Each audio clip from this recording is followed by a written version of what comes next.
All right, congratulations, you've made it to Calculus 2.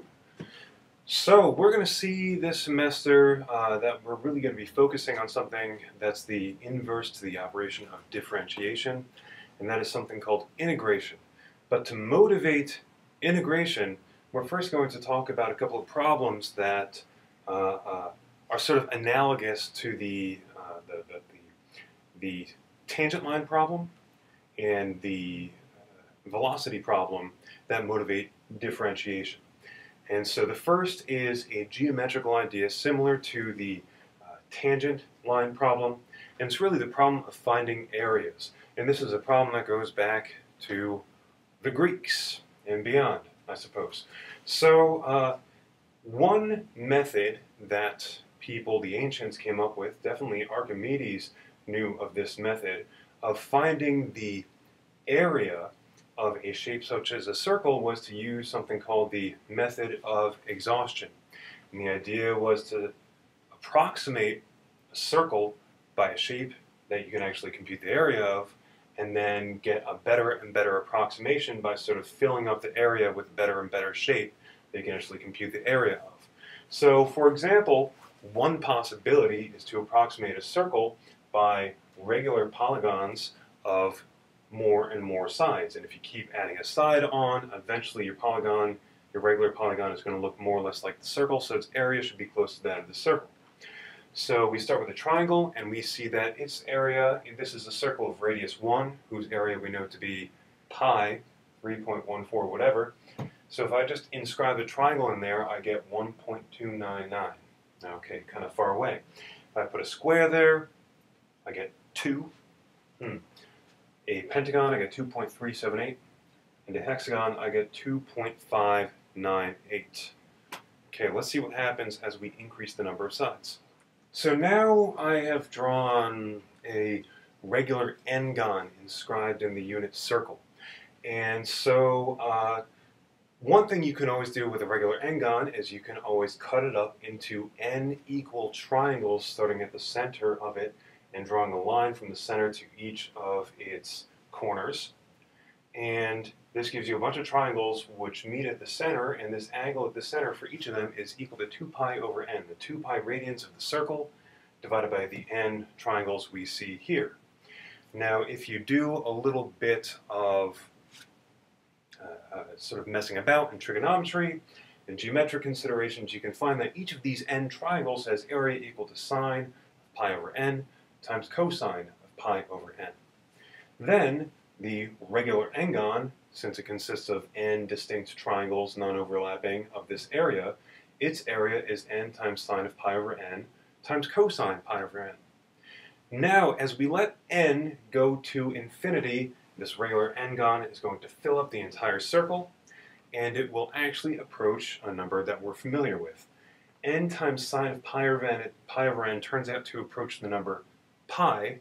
The reason for this being the fact that n times sine of 1 over n goes to 1. If you can figure that out, great. If you can't, no worries. And cosine of pi over n goes to 1 because pi over n goes to 0 as n goes to infinity, so this goes to cosine of 0, which is 1. So we have pi times 1, which is pi. So great, using the method of exhaustion we can actually prove that the area of a unit circle is equal to pi. The Greeks didn't quite have this line of reasoning, but we've got it. Fantastic.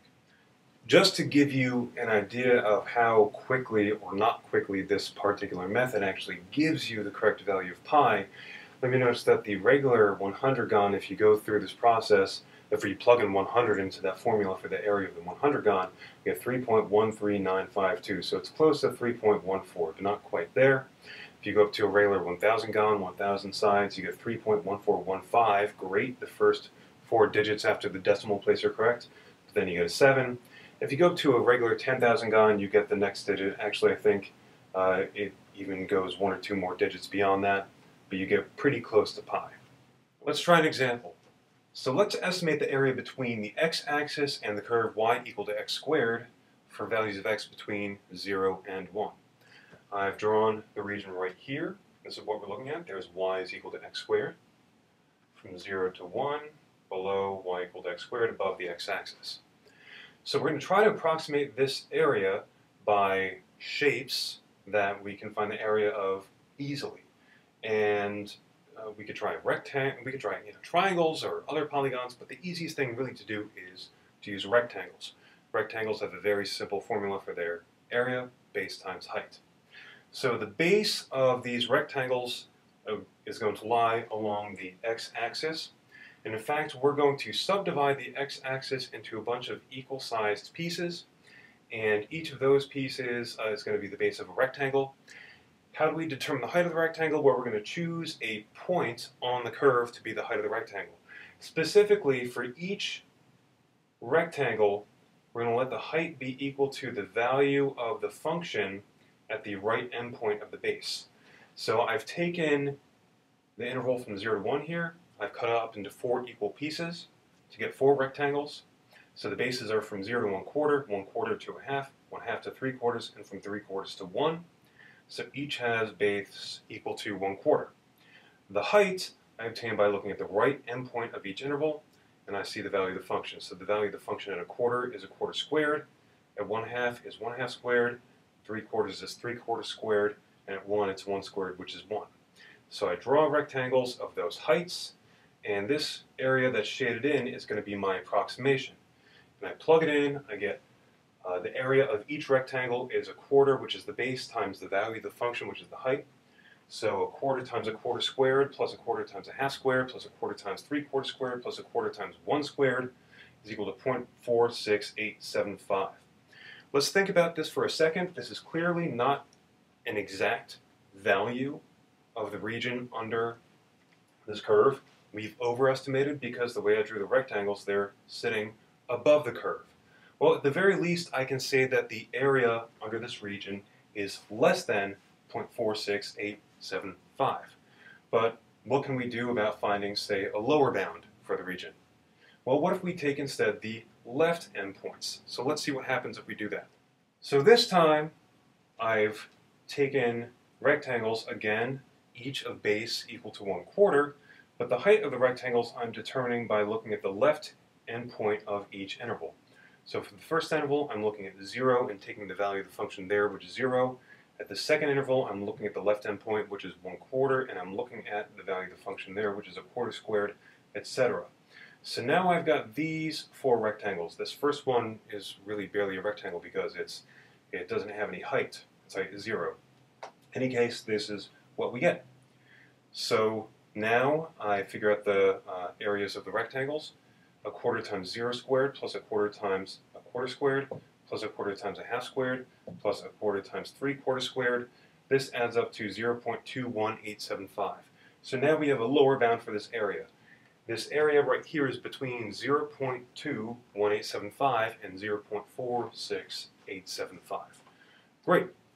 But that's still sort of a gap of about 1/4 between those two estimates. How can we do a better job? We do what we did with the circle. We increase the number of shapes that we're using. And the way we're going to do that is we'll increase the number of subdivisions down here. So here's the general idea. What we're going to do is we take the interval from 0 to 1 and we chop it up into n equal subintervals. And so here and here, for using the right endpoints of each subinterval, I approximate the function by a rectangle with base equal to the subinterval and height equal to the value of the function at the right endpoint. And for the left endpoint approximation here, I'm going to estimate the height instead by the value of the function at the left endpoint of each subinterval. Notice that all of these right endpoint approximations are going to overestimate, whereas the left endpoint approximations will underestimate the actual area. Now, each of these can actually be written out formulaically. The right approximation, the base is always 1 over n because we're taking an interval of length 1 and subdividing it into n equal subintervals. The height of the function is whatever the right endpoint is squared because our function is x squared.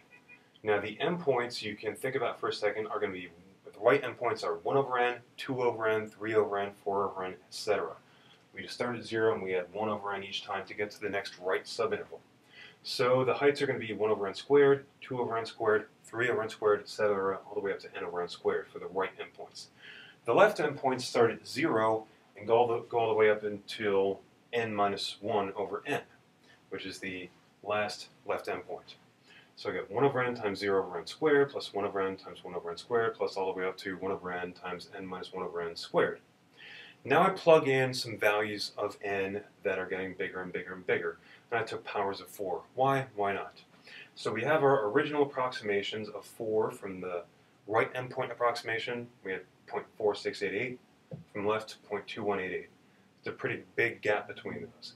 But as we keep multiplying the number of subintervals by 4, we get better and better approximations.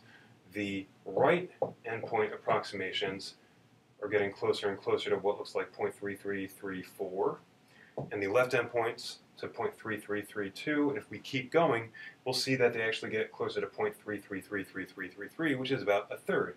So we might guess that this area underneath the curve should be equal to 1/3, and we'll see that yes, indeed, the area here is going to be equal to 1/3.